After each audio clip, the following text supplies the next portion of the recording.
ಉದ್ಘಾಟನೆಗೆ ಬಂದಿದ್ದೆ. ಅದರ ನಂತರ ಸಾಮಾಜಿಕ ಧಾರ್ಮಿಕ ಕಾರ್ಯಕ್ರಮ ಸಲುವಾಗಿ ಕೋಲಾರಕ್ಕೆ ಮೊದಲ ಬಾರಿಗೆ ಬಂದಿದ್ದೇನೆ. ಇವತ್ತು ಇಲ್ಲಿನ ಎಲ್ಲ ನಮ್ಮ ಹಿಂದೂ ಕಾರ್ಯಕರ್ತರು ರಾಮನವಮಿಯ ಒಂದು ಉತ್ಸವದಲ್ಲಿ ಭಾಗವಹಿಸಲಿಕ್ಕೆ ನಾನು ಬಂದಿದ್ದೇನೆ.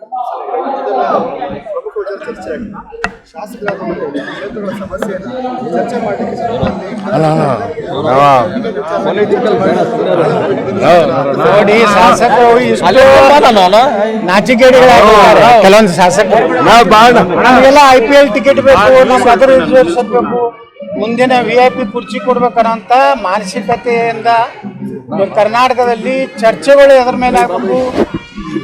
ಆ ಕ್ಷೇತ್ರದ ಜನರ ಸಮಸ್ಯೆಗಳು, ನೀರಾವರಿ ಯೋಜನೆಗಳು, ಕೈಗಾರಿಕೆಗಳ ಬಗ್ಗೆ ಚರ್ಚೆ ಆಗಬೇಕು. ನಮ್ಗೆ IPL ಟಿಕೆಟ್ ಕೊಡಿ, 5 ಕೊಡಿ, 10 ಕೊಡಿ, ಹಿಂಗೆಲ್ಲ ಇದು ತಮ್ಮ ಶಾಸಕರ ಘನತೆ ಇವತ್ತು ಕಡಿಮೆ ಆಗ್ತಾ ಇದೆ. ಶಾಸಕರಿಗೆ ಹಣ ಕೊಟ್ಟು ಹೋಗ್ಬೇಕಲ್ಲಿ, ಬೇಕಾದ್ರೆ ಒಳ್ಳೆಯ ಸೀಟ್ ಬೇಕಾದ್ರೆ ಹಣ ಕೊಟ್ಟು ಹೋಗ್ಬೇಕು. ಸಾರ್ವಜನಿಕರ ಈ ಕೆಲಸ ಮಾಡಿದ್ಬಿಟ್ಟು ಯಾವುದೋ ಒಂದು IPL ನೋಡ್ತೇನೆ, ಯಾವುದೋ ಇದರಲ್ಲಿ ನೋಡ್ತೇನೆ ಅಂದ್ರೆ ಅದಕ್ಕೆ ವಿಧಾನಸಭೆಯಲ್ಲಿ ಭಾಳಷ್ಟು ಚರ್ಚೆಗಳು ಇವತ್ತು ಪರಿಣಾಮಕಾರಿಯಾಗಿ ಆಗ್ತಾ ಇಲ್ಲ. ಮತ್ತು ಹಾಜರಾತಿನೂ ಭಾಳಷ್ಟು ಗಣನೀಯವಾಗಿ. ಯಾಕಂದರೆ ನಾನು ಮುಂಜಾನೆ ಬೆಳಗ್ಗೆ ಹೋದರೆ ಸದನ ಮುಗಿಯೋವರೆಗೆ ಇರ್ತೀವಿ. ಆ ಒಂದು ಸಂಸ್ಕೃತಿನೂ ಇಲ್ಲ. ಹೀಗಾಗಿ ಆರೋಗ್ಯಕರ ಚರ್ಚೆ ಆಗೋದಿಲ್ಲ. ಯಾವ್ಯಾವ ವಿಷಯ ಮೇಲೆ ಅಡ್ಜರ್ನ್ ಆಗ್ತದೆ. ಯಾರ್ಯಾರು ಅವರು ಆಡಳಿತ ಪಕ್ಷದ ಗಲಾಟೆ ಮಾಡ್ತಾರೆ. ಬಾಗಲಕೋಟೆ ಚುನಾವಣೆಯಲ್ಲಿ ಸ್ಟ್ಯಾಂಡ್ ಏನು ಸರ್? ಈಗಾಗಲೇ ನಾನು ಹೇಳಿದ್ದೀನಲ್ಲ, ನಾನು ಈಗ ಅಲ್ಲಿ ಬಾಗಲಕೋಟೆಯಲ್ಲಿ ಅಲ್ಲಿ ಅಭ್ಯರ್ಥಿಗಳು ವಿನಂತಿ ಮಾಡ್ಕೊಂಡಾರೆ.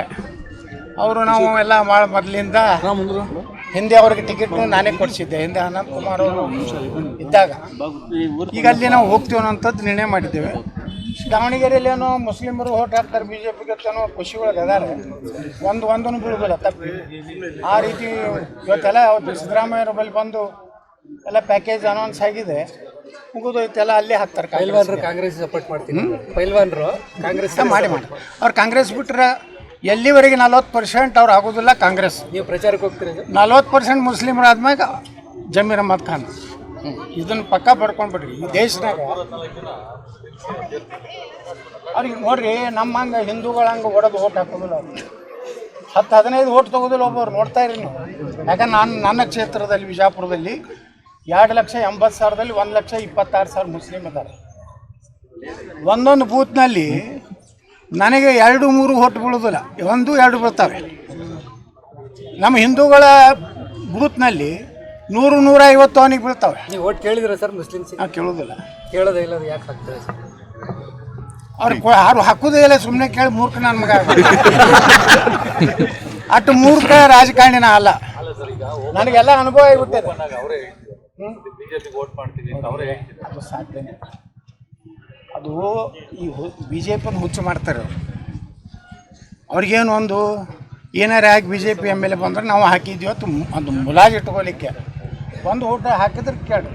ಈಗ ದಾವಣಗೆರೆ ಎಲೆಕ್ಷನ್ ಮುಗಿದ ಮ್ಯಾಗ ಅಭ್ಯರ್ಥಿಗೆ ಕೇಳ್ರಿ, BJPಗೆ ಹಾಕ್ಯಾರ, ನಾವು ಹಾಕೋದಿಲ್ಲ. ನೋಡ್ಬೇಕು ರೀ, ನಾನು ಅದು ಹೋಗಲ್ಲ ಸರ್. ರಾಜ್ಯದಲ್ಲಿ ಈಗ JDS ಮತ್ತು BJP ಮುಂದೆ 150 ಸೀಟ್ ಗೆಲ್ತೀವಿ ಅಂತ ವಿಜೇಂದ್ರ ಅವರು ಹೇಳ್ತಾ ಇದ್ದಾರೆ. ವಿಜೇಂದ್ರ ಏನು ಹೇಳ್ಯಾರೋ ಗೊತ್ತಿಲ್ಲ.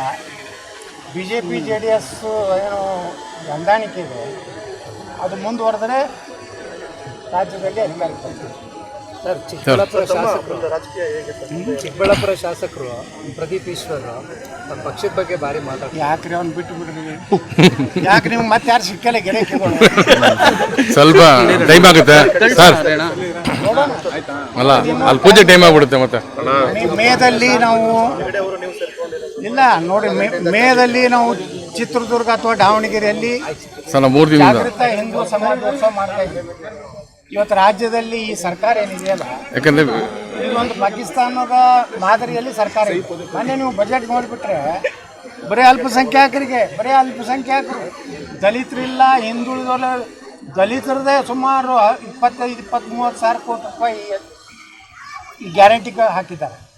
ದಲಿತರಿಗೆ ಇಲ್ಲೇನೋ ಕೆಲಸ ಆಗ್ತಾಯಿಲ್ಲ. ಸ್ವತಃ ಸಿದ್ದರಾಮಯ್ಯನವರ ಸಮಾಜಕ್ಕೂ ಏನೂ ಆಗ್ತಾಯಿಲ್ಲ.